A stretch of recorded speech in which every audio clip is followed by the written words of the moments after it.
Hello बच्चों, चलिए प्रश्न को पढ़ते हैं। इसमें लिखा है एक खोखले बेलन में जिसमें एक घर्षणहीन चलायमान पिस्टन लगा है, उसमें बच्चों एक गैस भरी है। निकाय की प्रारंभिक ऊष्मागतिकी अवस्था जो है उसमें गैस का दाब पी आई बराबर 10 की घात 5 पास्कल एवं बच्चों वी आई बराबर 10 की घात -3 मीटर की घात 3 अर्थात बच्चों घन मीटर, और एक रुद्धोष्म स्थैतिक कल्प एडियाबेटिक क्वासी स्टेट की प्रक्रिया जिसमें बच्चों पी की घात 3 और वी की घात 5 ये बराबर बच्चों स्थिरांक है। इससे बच्चों निकाय अंतिम ऊष्मागतिकी अवस्था यानी कि जहां पर दाब का मान बच्चों पी एफ बराबर 1/32 गुणे 10 की घात 5 पास्कल है एवं बच्चों वी एफ यानी आयतन का मान है 8 गुणे 10 की घात -3 बच्चों यहाँ पे ये घन मीटर होगा, उसमें परिवर्तित हो जाता है। बच्चों ये हमारी प्रारंभिक स्थिति थी, इससे बच्चों रुद्धोष प्रक्रिया द्वारा, ये हमारी रुद्धोष प्रक्रिया है, इससे जो है इस अंतिम ऊष्मागतिकी अवस्था में पहुंच जाता है। फिर एक दूसरी ऊष्मागतिकी प्रक्रिया में वही प्रारंभिक एवं अंतिम अवस्थाएं दो चरणों में पूर्ण की जाती है, यानी कि बच्चों एक दूसरा प्रक्रम है, उसके द्वारा यही प्रारंभिक ऊष्मागतिकी अवस्था से द्वितीय ऊष्मागतिकी अवस्था तक गैस को लाया जाता है बच्चों। तो इस दूसरे प्रक्रम में बच्चों दो चरणों में पूर्ण की जाती है। पहले चरण में पीआई पर समान दाब वृद्धि यानी कि आइसोबेरिक एक्सपेंशन के बाद दूसरे चरण में एक समान आयतन प्रक्रिया यानी कि आइसोकोरिक या फिर आइसोवॉल्यूमेट्रिक प्रोसेस वीएफ आयतन पर होती है। तो दो चरणों वाली प्रक्रिया में निकाय को दी गई ऊष्मा की मात्रा का मान बच्चों हमें बताना है। ये चार विकल्प दिए गए हैं बच्चों। तो चलिए इस प्रश्न की मूल अवधारणा देख लेते हैं बच्चों। यहाँ बच्चों देख लेते हैं कि ऊष्मागतिकी का प्रथम नियम क्या होता है बच्चों। ऊष्मागतिकी का प्रथम नियम बच्चों, ऊष्मागतिकी का प्रथम नियम होता है बच्चों डेल्टा यू बराबर डेल्टा क्यू माइनस डब्लू।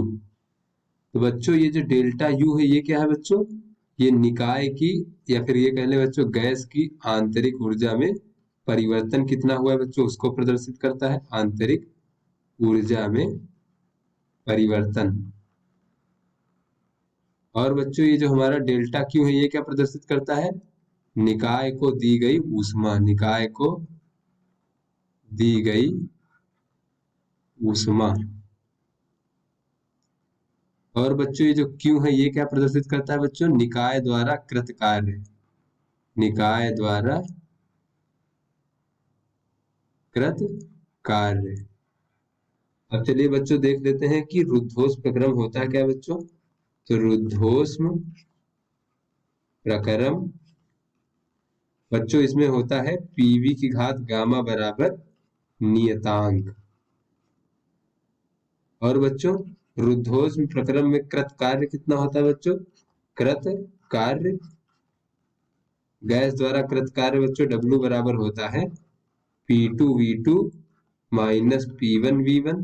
ये बच्चों P2V2 क्या है, अंतिम अवस्था में दाब और आयतन, P1V1 प्रारंभिक अवस्था में दाब और आयतन, और भागे बच्चों 1 माइनस गामा। तो ये बच्चों गैस द्वारा कृत कार्य होता है। उसके बाद बच्चों देख लेते हैं, और बच्चों कोई भी प्रक्रिया में जो है गैस द्वारा जो कृत कार्य होता है वो अगर हमारा बच्चों दाब और आयतन के बीच में जो बच्चों ग्राफ होता है हमारा, उससे उसके अंतर्गत जो क्षेत्रफल घिरा होता है बच्चों वही हमारा कृत कार्य होता है। तो चलिए बच्चों इस प्रश्न को हल करते हैं।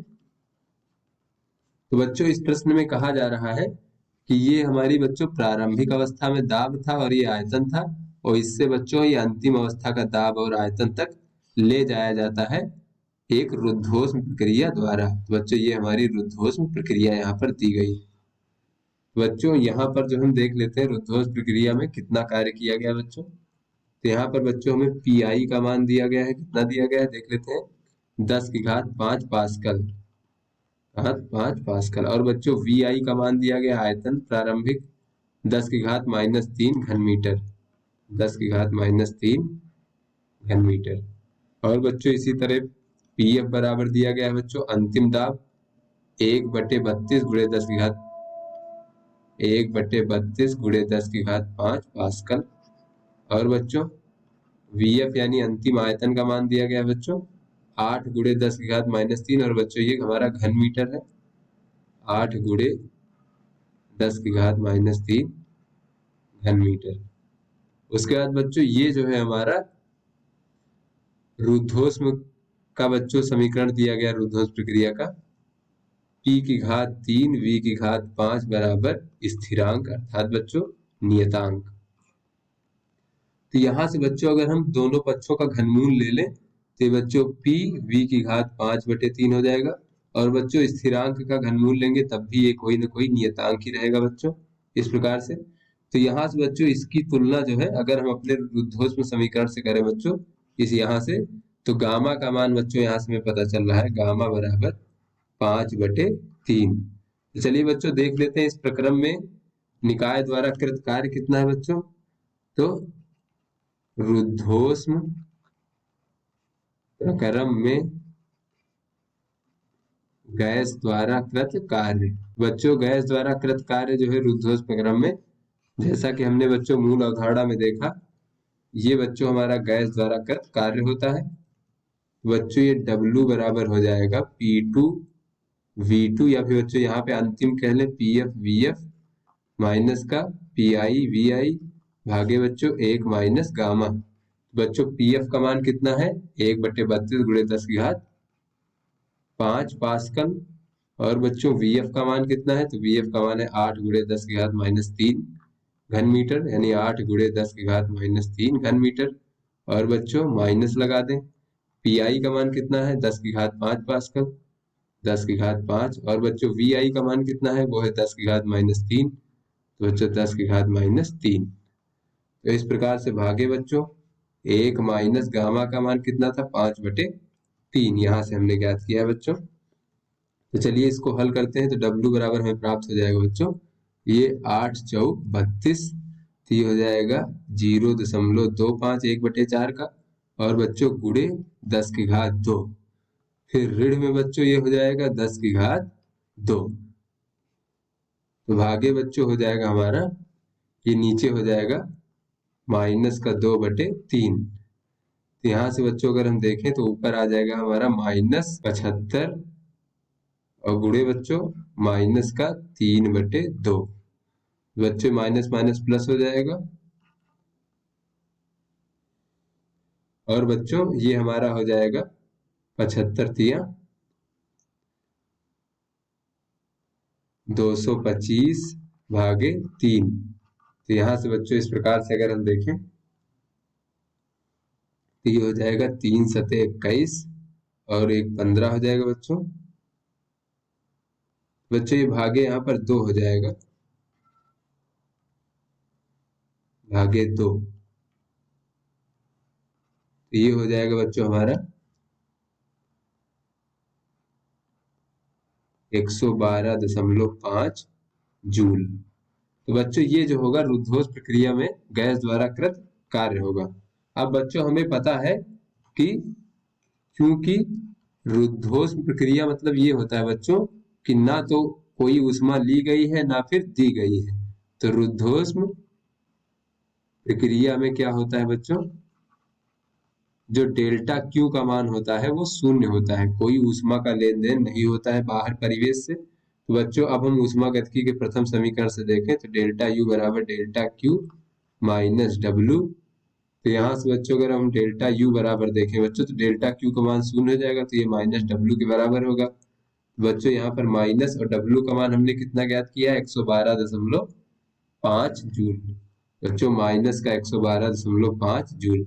तो बच्चों ये हमारा इस दोनों अवस्थाओं के बीच में आंतरिक ऊर्जा में परिवर्तन ज्ञात हो गया बच्चों, प्रारंभिक अवस्था और अंतिम अवस्था। तो यहाँ बच्चों आंतरिक ऊर्जा में परिवर्तन ऋणात्मक है, अर्थात बच्चों हमारा आंतरिक ऊर्जा जो है निकाय की वो घट रही है इस प्रक्रम में, या फिर इस बच्चों अवस्था परिवर्तन में हमारा जो है आंतरिक ऊर्जा घट रही है। अब चलिए बच्चों दूसरा प्रक्रम कहा जा रहा है बच्चों, यहाँ पर ये बच्चों आयतन है, ये हमारा दाब है, और दूसरा एक प्रक्रम है बच्चों दूसरा प्रक्रम। इसमें बच्चों कहा जा रहा है वही प्रारंभिक अवस्था और अंतिम अवस्था, लेकिन इसको 2 चरणों में किया जाता है बच्चों। ये मान लीजिए बच्चों हमारा प्रारंभिक अवस्था है आई, तो यहाँ पर दाब जो है वो पी आई और आयतन वी आई होगा बच्चों। तो जैसा कि प्रश्न में कहा जा रहा है कि प्रथम चरण इस प्रकार से है कि पहले चरण में पी आई पर समान दाब वृद्धि पर बच्चों आइसोबेरिक एक्सपेंशन अर्थात बच्चों दाब समान रखा जाता है बच्चों और आयतन बढ़ाया जाता है। यानी कि बच्चों ये हमारा वी आई था और ये हमारा बच्चों वी एफ था, यानी कि प्रसार हो रहा है, आयतन में वृद्धि हो रहा है। तो बच्चों इसी दाब पर पी आई दाब पर जो है आयतन में वृद्धि की जा रही है वी एफ तक, समान दाब पर। उसके बाद बच्चों फिर इस प्रकार से बच्चों वी एफ तक आयतन में वृद्धि की जाती है। उसके बाद बच्चों कहा जा रहा है कि दूसरे चरण में एक समान आयतन प्रक्रिया वीएफ पर आयतन पर होती है। तो दो चरणों वाली प्रक्रिया में निकाय को दी गई ऊष्मा की मात्रा लगभग है बच्चों। तो यहाँ पर उसके बाद बच्चों अंतिम अवस्था तक पहुंचा जाता है, जहां पे बच्चों आयतन तो वीएफ ही रहता है, यानी ये बच्चों हमारा पहला चरण है जिसमें दाब समान रहता है, या फिर इसको हम समदाबी भी कह लेते हैं बच्चों। और ये हमारा बच्चों दूसरा चरण है। बच्चों दूसरे प्रक्रम में हमारे दो चरण हैं। तो दूसरे चरण में बच्चों क्या है, ये हमारा सम आयतनिक है। इसमें बच्चों आयतन हमारा समान रहता है, परिवर्तित नहीं होता है। इस प्रकार से बच्चों तो ये हमारी प्रारंभिक अवस्था थी। यहाँ पर दाब बच्चों हमारा पीएफ अंतिम हो जाएगा, ये हमारा बच्चों अंतिम अवस्था।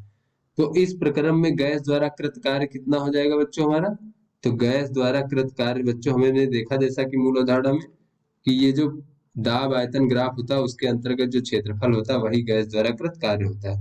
तो यहाँ बच्चों इसके अंतर्गत जो ये क्षेत्रफल है यही हमारा कृत कार्य हो जाएगा बच्चों। तो यहाँ पर गैस द्वारा कृत कार्य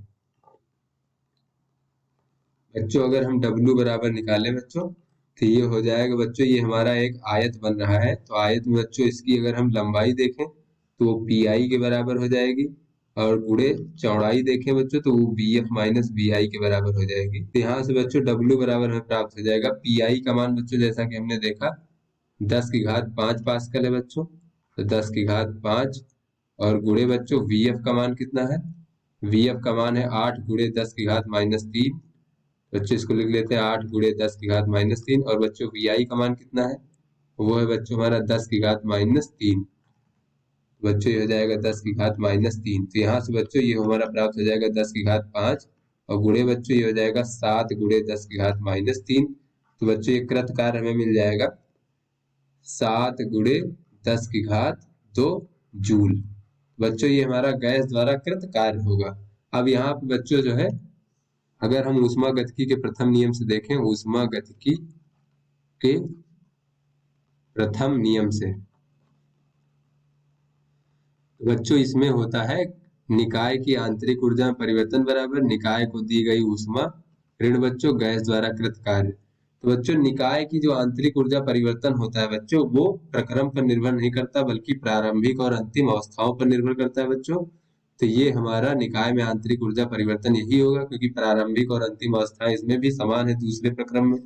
बच्चों ये हो जाएगा हमारा आंतरिक ऊर्जा में परिवर्तन हो जाएगा -112.5 और बच्चों ये हो जाएगा निकाय को दी गई ऊष्मा ऋण बच्चों गैस द्वारा कृत कार्य कितना है 700 जूल। बच्चों हो जाएगा 700 जूल। तो यहाँ से निकाय को दी गई ऊष्मा जो डेल्टा क्यू हो जाएगा 700 - 112.5 जूल हो जाएगा बच्चों। तो इसको हल करेंगे तो ये हो जाएगा 587.5 जूल। बच्चों ये हमारा निकाय को दूसरे प्रक्रम में निकाय को दी गई ऊष्मा है, निकाय को दी गई ऊष्मा। चलिए बच्चों अपने विकल्पों को देखते हैं बच्चों। 587.5 इसको हम लगभग 588 जूल कह सकते हैं। तो बच्चों ये जो हमारा सी विकल्प है ये हमारा सही विकल्प है। तो आशा करते हैं ये आपको समझ में आ गया होगा। धन्यवाद।